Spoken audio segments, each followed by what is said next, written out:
adalah komersial. So ini adalah kemudahan masyarakat lah. Saya punya site adalah 2 ke 4 ekar dalam anggaran setengah daripada sini. Yes. Banyak rumah masuk. 20 biji rumah. Anggaran adalah setengah daripada sini. Tapi boleh je contoh dulu untuk tahu agak-agak lah kan. So site sebelah sini ada masjid, sebelah sini ada sekolah kebangsaan, sekolah menengah. Sini ada surau dan tadika.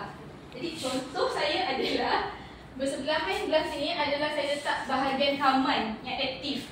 Contohnya ada rollerblade area, ada playground, ada court play park dan entrance untuk pedestrian daripada belah sini sebabkan mungkin budak balik sekolah petang ke boleh jalan lepak kat taman lah macam tu. Dan daripada komersial ada exit juga, ada entrance juga. Lepas tu kenderaan masuk. Lepas tu sini kan contoh bahagian aktif.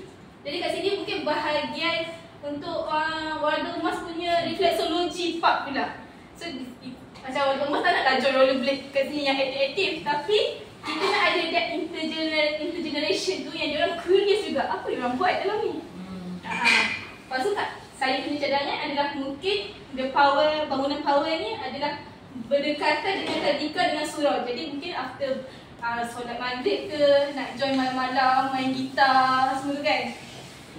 Itu contoh saya lah. Jadi saya tahu macam ruang-ruang anting-anting menginginkan.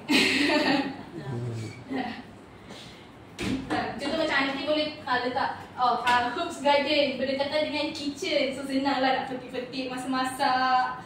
Lepas tu ataupun ada seminar room yang tersendiri, ataupun ruang-ruang yang, ataupun ada ruang bank ke, kat situ ada gitar, ada jamming studio. Macam studio kan, music studio.